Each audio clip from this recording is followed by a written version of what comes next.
que se analiza toda la cadena del medicamento, toda la cadena de valor, y en cada eslabón vamos diciendo cómo hay fallas en ese mercado, cómo hay fallas en ese mercado, y al final uno puede terminar un poco deprimido y como agobiado de que esto es imposible de transformar. Resulta que solo el hecho de que tengamos espacios en los cuales se digan estas verdades incómodas ya es un avance, pero además no es quedarse solo en esta reflexión o en la construcción de una postura crítica, sino también de hacer un poco de advocacy, de ejercicio activo de transformar esa realidad.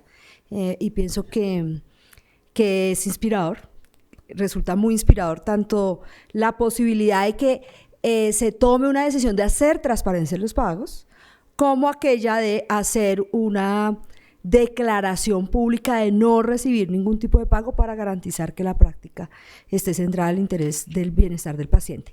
Yo creo que tanto Vivian como Eduardo dijeron varias verdades incómodas. Yo creería que la más fuerte, la más grande de la intervención que hacía Vivian es que los conflictos de intereses tienen unos efectos graves en el ejercicio de la función pública y en general en el ejercicio de cualquier ejercicio que tenga que ver con el bienestar ciudadano y que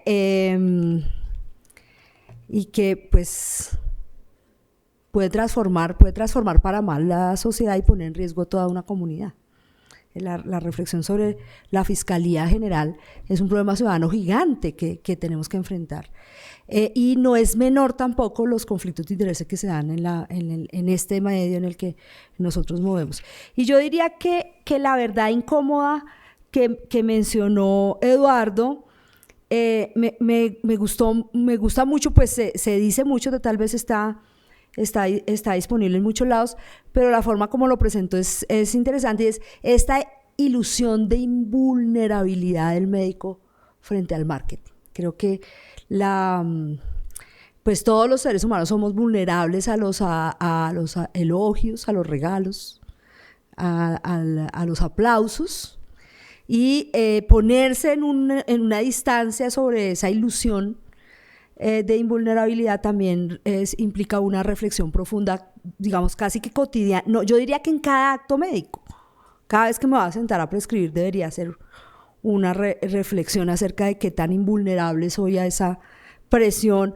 Incluso no es una presión, pues bien se ha dicho, no es que me compren mucho, puede no ser muy grande el valor. Si es más grande el valor, es más grande el conflicto de intereses. Y miren dónde estamos con Odebrecht en el planeta. Pero también las cosas pequeñas pueden vulnerarme y vulnerar mi juicio, y en ese sentido creo que la reflexión es interesante.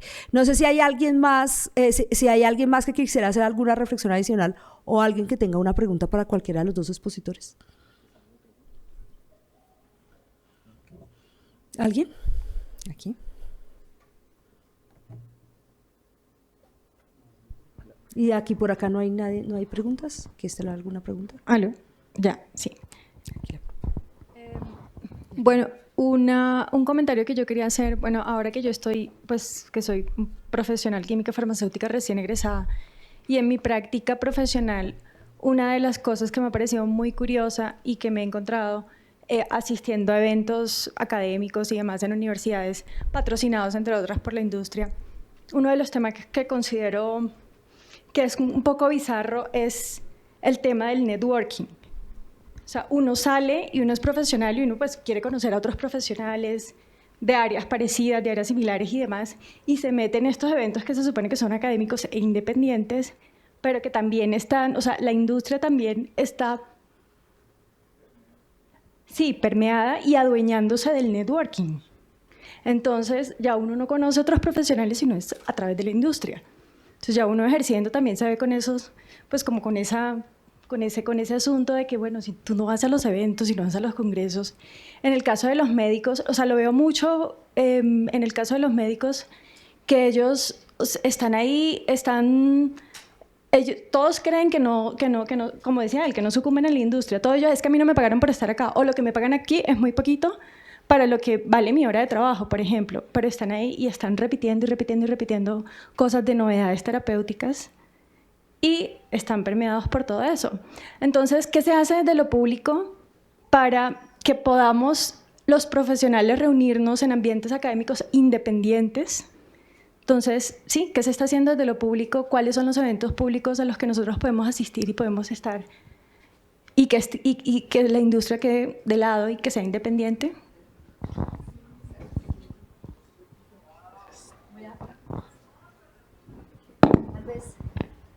No sé, Eduardo, si quieras decir algo, o Vivian, si hay alguna cosa que pudieran promocionar, pero yo aquí le daría paso a Janet, a que nos cuente las cifras del streaming de la cátedra, porque creo que estos son los tipos de cosas que pudieran ayudarse a divulgar. Sin embargo, no sé si tú quieras decir algo, o Vivian quisiera decir algo de espacios, eventos. Gracias. Algo muy, muy breve a la colega. No, muy poquito, o sea, no hay. Todo lo financia la industria, o sea, prácticamente lo que encuentra uno en eventos médicos a lo largo y ancho del país y el año son eventos financiados por supuesto, de las universidades, ciertos grupos, como esto, por ejemplo, que hace que la Universidad Nacional organizan cosas que son independientes y son críticas, pero tienen normalmente visibilidades más bajas. Creo que ahorita nos van a contar que esta tiene una visibilidad muy alta, lo cual me parece fenomenal.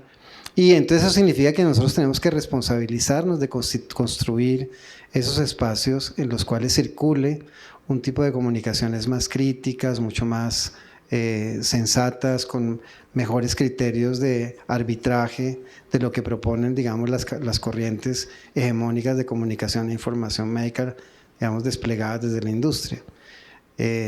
Digamos, y eso implica repensar muchas cosas, las propias nociones de salud, enfermedad, el alineamiento de esos conceptos en la cultura y en las dinámicas sociales. Bueno, una serie de cosas que digamos, salen un poco de esa corriente hegemónicamente establecida por la industria, esos protocolos de comunicación, de trabajo, de organización de las plataformas de divulgación académica y de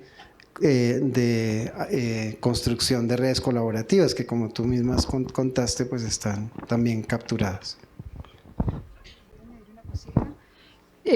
Yo creo que precisamente eso es lo que hace Salud Derecho, lo hace de Justicia, lo hace Médicos Sin Marca, y también creo que el comentario que les mencioné de Isasa sobre por qué la industria no debería decidir ella misma a qué investigación le da sus dineros o a qué actividades le da sus dineros, sino que si realmente quiere ayudar a la medicina, pues que le dé esa plata al Ministerio de Salud, a un fondo, y que ese fondo haga actividades públicas, y a esas públicas puede asistir todo el mundo, y no es una publicidad dirigida a lo que ellos consideran que son las personas que van a cumplir con su cometido de propaganda. Yo quería opinar algo también.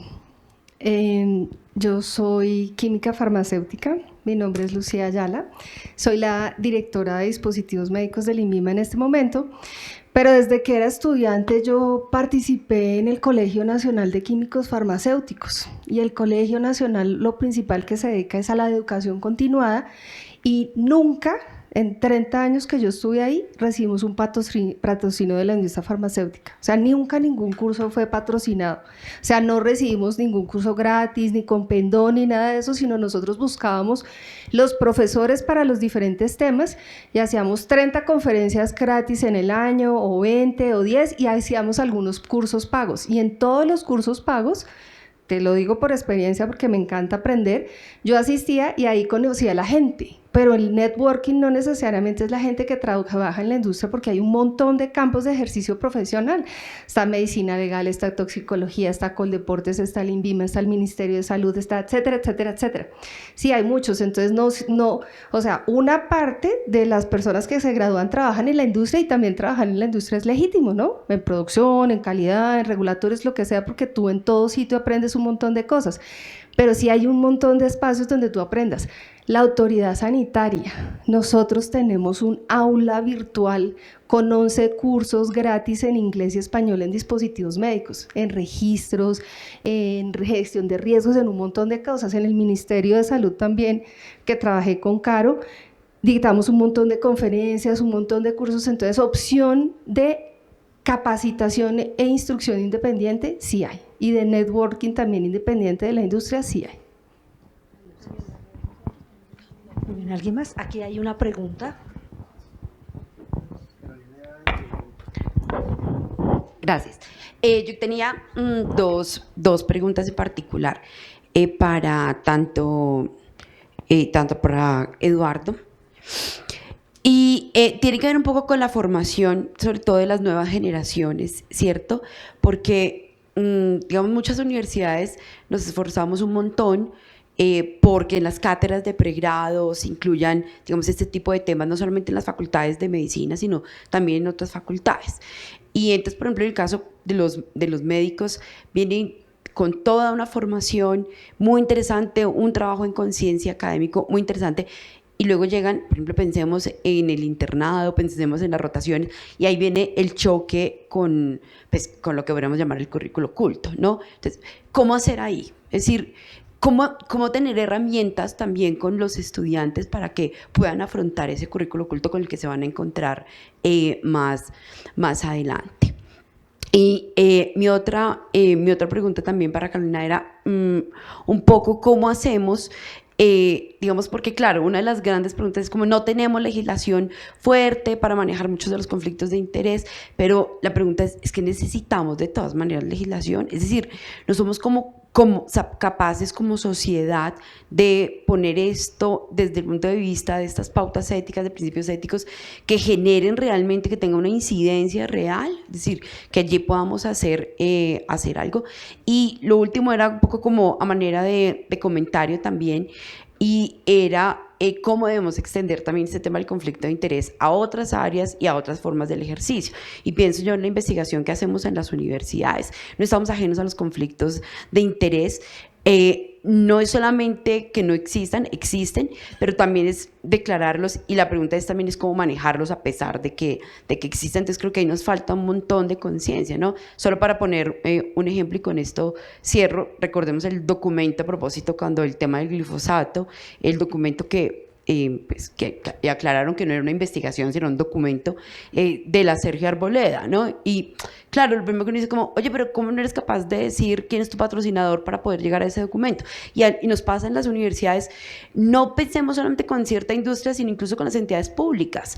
Participamos en consultorías, en ganar apoyos, pero no declaramos un poco el conflicto, y también los estudios que a veces sacamos académicamente por ahí pueden ir siendo sesgados para favorecer los insumos del mismo Estado. Entonces era como eso un poco.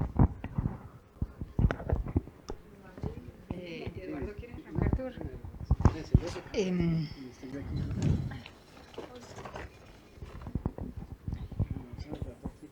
Sí, no da tortícolis. Me parece muy interesante que toques el tema del conflicto de interés más allá del derecho, porque pues el derecho es súper limitado. La regulación que existe es para funcionarios públicos, sanciona a funcionarios públicos, pero esto es una cosa mucho mayor, más profunda, y debería estar, ni siquiera hablemos de los códigos éticos, sino en la educación y en la cultura de cada uno de nosotros. Además es una cosa que está presente en todas las profesiones. Y yo sí creo que la transparencia es una de las curas, porque cuando uno lo transparenta y lo dice, el tercero puede saber si eso tiene algún sesgo o no lo tiene. A los periodistas, por ejemplo, les pasa exactamente lo mismo. Uno quiere saber cuando alguien escribe un artículo que sale en un medio de comunicación, si eso es un publireportaje o no es un publireportaje. Queremos saber quién está financiando eso para saber si lo que estamos leyendo realmente nos está informando o si está sesgado. Entonces, esto es un asunto que debería estar presente en todo momento. Cuando uno hace una actividad que está financiada por alguien, uno debería decir quién lo financia. Las ONGs también tenemos que hacernos ese estudio y ese análisis. Tenemos que poner en nuestra página web quiénes son nuestros financiadores financiadores, de dónde sale la plata con la que nosotros vivimos, porque la ciudadanía tiene que saber qué es lo que hay detrás. Sí, ¿tú querías?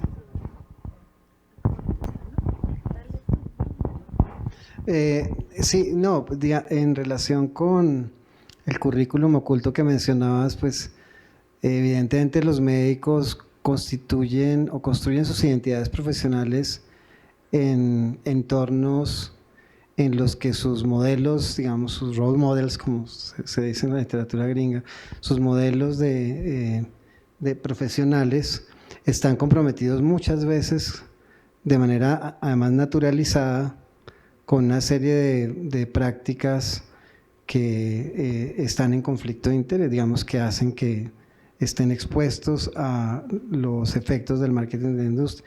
Entonces, ese tipo, digamos, de prácticas se naturaliza entre los jóvenes médicos, aprenden a valorar determinadas marcas de la mano de sus profesores, aprenden a despreciar los genéricos de la mano de sus profesores, aprenden a ubicarse en relación con la industria de manera ventajosa de la mano de sus profesores, aprenden a admirar ese tipo de prácticas, que lo invitaron de speaker, de no sé qué, no, profe, no, de la mano de sus profesores. Y eso, por supuesto, pues supone dificultades a la hora de construir una práctica médica independiente de los efectos del marketing y de robustecer una identidad profesional que tenga, que valore suficientemente la independencia. Entonces, ahí se necesitan, digamos, una serie digamos, ir logrando que muchos de los médicos que tienen influencias importantes en la formación de los jóvenes médicos, de los grandes profesores, pues den el giro en esta dirección. Y eso tampoco es fácil, por supuesto, es difícil. Pero creo que, pues, digamos, proyectos como las transferencias de valor han contribuido enormemente a situar el problema, a abrir el espacio de discusión, y entonces hemos podido hablar más que antes sobre estas cosas con ellos, porque antes ni siquiera nos permitían clases en la Facultad de Medicina, ahora ya nos permiten tener algunas clases, etcétera. Pero evidentemente, digamos, es un problema de formación de modelos de enrolamiento profesional que son muy fuertes. Yo quiero decir dos cosas. Una, que es importante pues lo de los conflictos de interés, por supuesto, ponerlos de frente, pero ya hay reflexiones, no sé si se acuerdan en una clase que yo les conté, tal vez en la primera clase, sobre la crisis de la evidencia, el caso del médico director oncólogo Veselga del Sloan Kettering Center en Nueva York, que precisamente por el Sunshine Act salió que había un montón de pagos que él no había transparentado, salió de su puesto, y Marcia Angel, que fue por muchos años la directora del British Medical Journal y que de hecho fue la primera que dijo en los 80, oiga, en los artículos que publiquemos vamos a tener una política de decir cuáles son los conflictos de interés, sacó una columna en el New York Times diciendo, la verdad, esta vaina de revelar los conflictos de interés como que no está sirviendo. No está sirviendo una política de revelar los conflictos para tener una ciencia más objetiva, digamos. Tenemos que pensar en tener una ciencia libre de conflictos de interés. ¿Es posible eso? No sé, ahí se los dejo. Tal vez la otra cosa que yo quería decir, y esto es, muchaches, lo que sucede entre abogados cuando hay dos abogados en la sala. Y sobre todo me parece importante porque teniendo una abogada de la talla de Vivian acá, Y yo sé que mucha gente que está acá y gente que, sobre todo los que se conectan en streaming de la industria y hoy con el tema, hay muchas dudas ahora en el mundo sobre el registro de transferencias. La industria tiene muchas dudas jurídicas. Entonces, Vivian, me parece importante aclararlo. No aclararlo porque esto no va a aclarar, simplemente decir que hay otra postura jurídica, que es la que yo tengo, Vivian la conoce, sobre qué sucede cuando el médico no da el consentimiento informado. ¿Cierto? Porque Vivian dijo, llega al ministerio un reporte donde dice el médico no da el consentimiento informado y queda claro que hay un médico como con un asterisco que dice no dio el consentimiento y queda allí como marcado. De hecho, y la resolución lo que dice en realidad, y es un lenguaje un poco tejido con filigrana, dice: parte del deber de reportar que tiene la industria es obtener el consentimiento informado. Y no existe, de hecho, una casilla, no hay forma de reportar con un asterisco diciendo reporté, pero no obtuve el consentimiento. O sea, hay una presunción de que si usted reporta, hay consentimiento y se puede publicar. ¿Cierto? Entonces, es un debate jurídico que hay allí. Y digamos, la consecuencia de eso es que si no se obtiene consentimiento, pues no podría darse la transferencia de valor, porque no puede darse una transferencia de valor que no se pueda reportar, ¿no? Yo sé que ahí es una de las posturas jurídicas que hay. Yo sé que tú tienes otra, que es la de no debería ser así, debería habilitarse una posibilidad de reportar con el asterisco no hubo consentimiento, por lo tanto el ministerio obtiene la información, pero no se puede obtener públicamente, y por lo general así son los debates de abogados. El debate es entre consentimiento presunto, cuando reporta uno se supone que ya consentió, y el consentimiento explícito. Sí, pero si no hay consentimiento no se puede registrar y no podemos tener el dato, que también es importante para hacer política pública, en sí mismo el dato. Yo solamente añado una cosita, y es, yo creo que esto del registro es un paso para llegar a un momento en el que haya unos profesionales de la salud libres de esos conflictos de interés y de esa incidencia, pero pues que es importante hacerlo poco a poco, porque los pagos y las dádivas están tan inmersos que eso no se puede quitar de la noche a la mañana.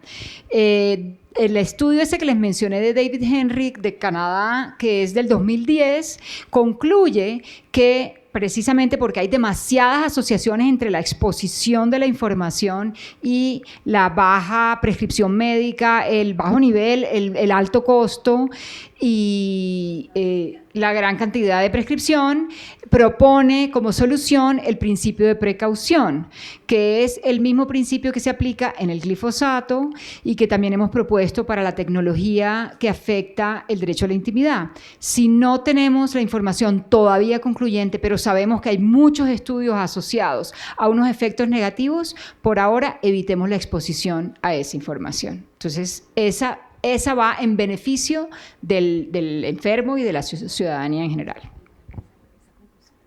Me encanta esa conversación. ¿Quieres decir algo? No. Chiquito.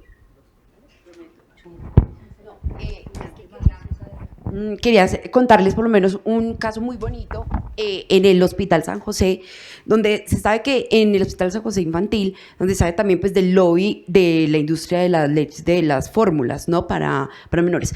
Y sí, todo esto. Y pues el lobby obviamente que implica a todos los pediatras, y allí una iniciativa de una pediatra con el apoyo del hospital le hizo la competencia a la industria, sacando su propia marca no sacando la leche de fórmula, sino para promover la lactancia materna.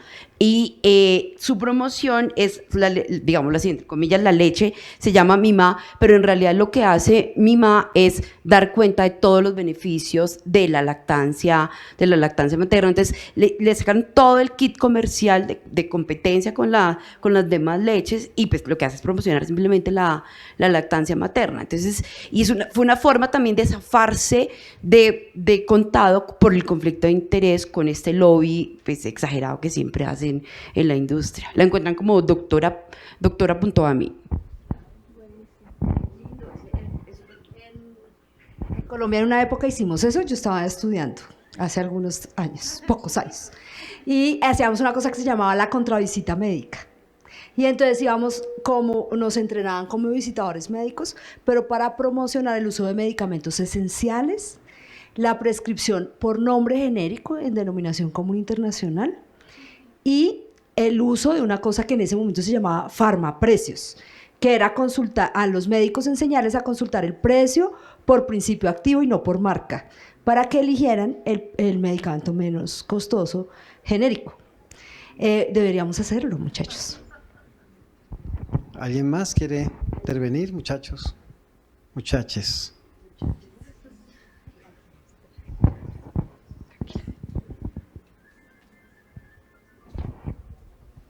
Bueno, la verdad yo tengo una duda que podría generar una verdad incómoda.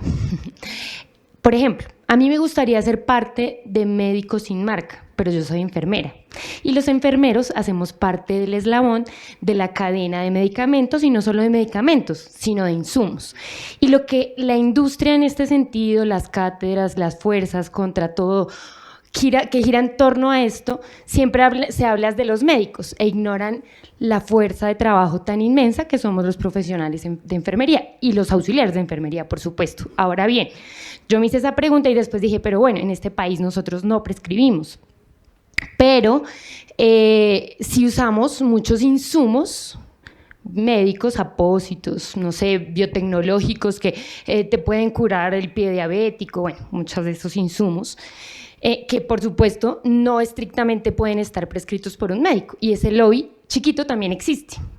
Entonces me parece importante que dentro de esta estrategia se incluya a la fuerza de enfermería que tenemos en este país. Sin embargo, es bidireccional esto que ocurre con los enfermeros, que pobre del médico, y aplica para todas las profesiones, muchachos químicos farmacéuticos, pobre del médico que solo sepa de medicina, porque hay pocos médicos que no saben ni siquiera qué es un conflicto de intereses. Y pues incluyo también a los enfermeros, y básicamente quería decir eso. De hecho, la resolución que hizo el ministerio obliga al reporte de las transferencias de valor a todos los profesionales de la salud, no es solo a los médicos. Y es de la industria de tecnologías, no solo farmacéutica, también de dispositivos, incluso de algunos, las leches y estas fórmulas, y incluso de personal administrativo encargado de compras en los hospitales, y eso así no sean profesionales de la salud. Sí, igual Médicos Sin Marca es... Médicos Sin Marca está abierta a todos los profesionales de la salud, y todo está formulado en esos términos.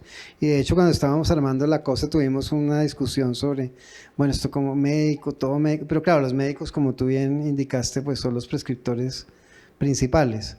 Pero esto está abierto a todo el mundo. De hecho, tenemos una posibilidad de adherencia para ciudadanos que no son de la salud, para gente que quiere saber como ciudadano en su derecho legítimo de ejercer ciudadanía, cómo es que puede exigir y de qué manera se puede distorsionar la práctica médica a la que él se expone como paciente, y su familia, sí, sus familiares, etc. Entonces, ¿y qué tal si se llamara Salud Sin Marca para que fuera más incluyente?